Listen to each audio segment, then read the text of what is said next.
Hello everyone and welcome to Sinful Gaming. I hope you're all doing well, I hope you're all staying safe, and most of all, I hope you're all fighting that war against the Grey.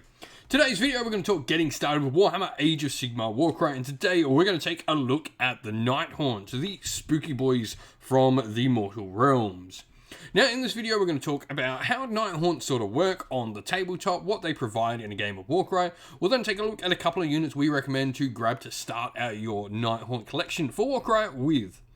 From there, we'll look at some other units we can use to expand upon those initial purchases and expand our Warband, and finally finish off the video with a little sample Warband of 1000 renown for you to use as some inspiration for creating your own Nighthaunt Warband for Warhammer Age of Sigmar Warcry.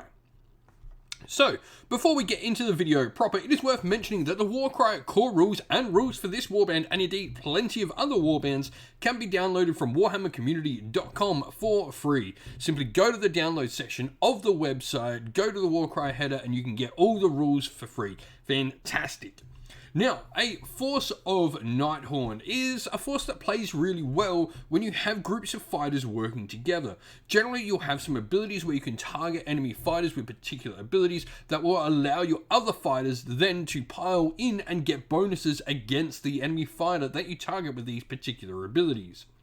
On top of this, Nighthaunt do have the ability to heal pretty well, and they can even bring back taken down fighters. This is especially cool because you do have quite a few low wound fighters, especially for your non-hero ones, and even some of your heroes are pretty low wound.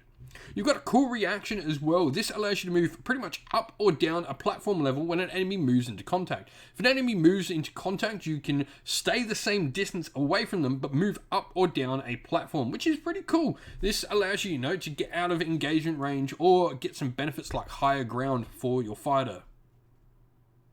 And so to get started with, I really like the Guardian of Souls. I think this is the best place to start. A really cool Nighthaunt miniature. Now, 20 wounds, toughness 4 is okay for a hero. You've got your nice little magical bolt attack like most wizards do with that 2 attacks at 3 to 7 inch range, strength 3, 3/6 on the damage. And then you've got a couple of combat attacks that don't really do an awful lot.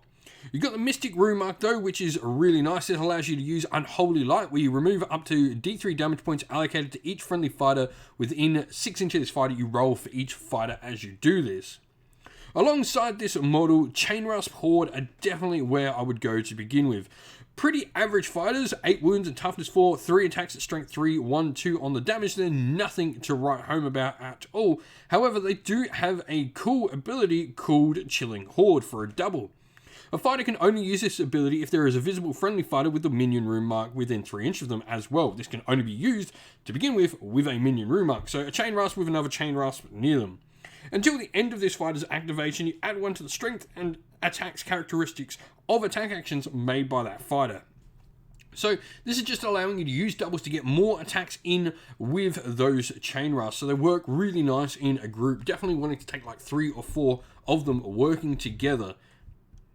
Looking at where to go next though, I really like Glaive Wraith Stalkers. Now, they have a cool ability called Soul Marked Prey for a double. You pick a visible enemy fighter within 3 inches of this fighter with 1 or more damage points allocated to them, and until the end of the battle round, you add 1 to the strength characteristic of melee attack actions made by friendly fighters that target that fighter. A fighter can only be targeted by this ability once per turn. That's pretty cool. It allows your Glaive Wraith Stalkers to go out there, mark things for prey, and allow your other fighters, as we mentioned at the start, to get bonuses against them.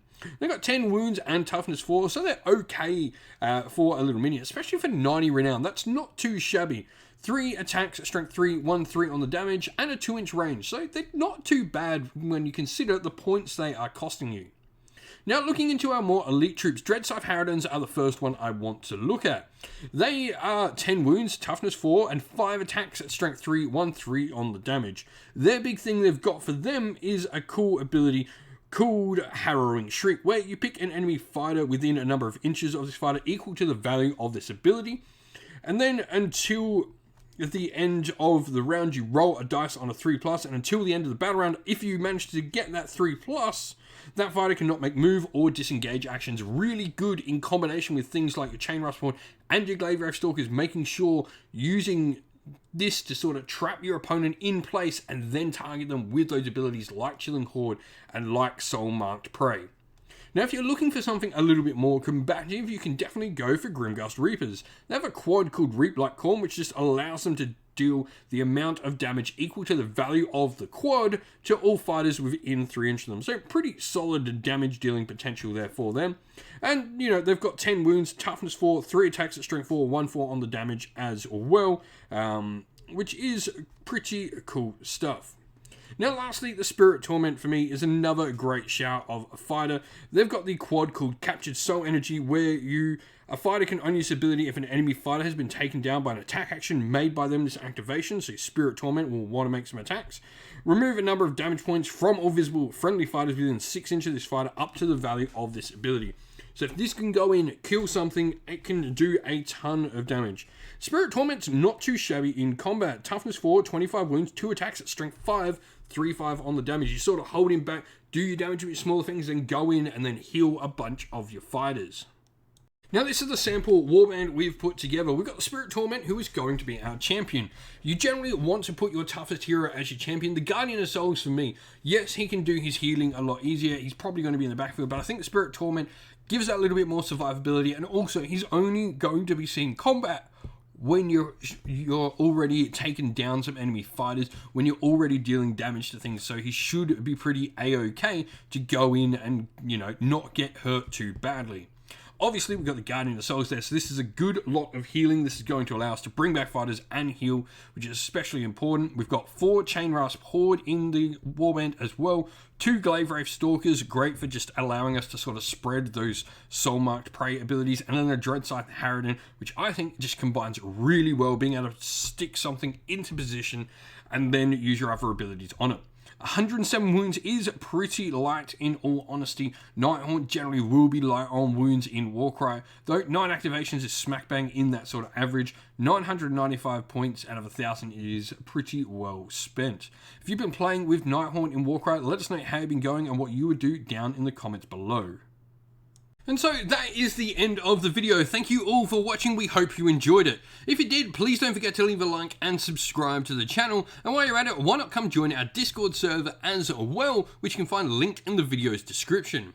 Also linked in the video's description is the best way to help support the channel via Patreon or YouTube members. If you'd like to help support either, it would be greatly appreciated as it goes towards making the channel better and better at doing what we continue to do here. We'd like to give a special shout out to all our Patreons and YouTube members, so thank you to our Patreons: Christian Weir, Soren, Greenskins Gaming, Kenny Lowe, Alder and Shot First, Andrew Bowen, Nathan Fee, The Rising Ape, Q Dynamic, Anthony B, JJ Austrian, Average Wargamer, Domir, Mark Harvey, James Cater, Derek, and GRP390. And also a shout out to our YouTube members: Green Roots Gaming, Kenton Young, Ronya, Lock Lorick, The Johnny84, David Ellsworth, Wolfric Nick, Broken Chef, Ariana Edwards, Revenar, Pink Nico Fire, Robin Mankiller, Monty's Tabletop, Terrain, and John Castle. Lastly, a special shout out to all the people who help support the channel via sponsorship or via collaborations, and a special thanks as well to Lady Witchfox Art, who does all the amazing artwork you see on the channel. Thank you all for watching. Once again, everyone, stay safe, stay well, and most of all, keep fighting that war against the grey. Ciao for now.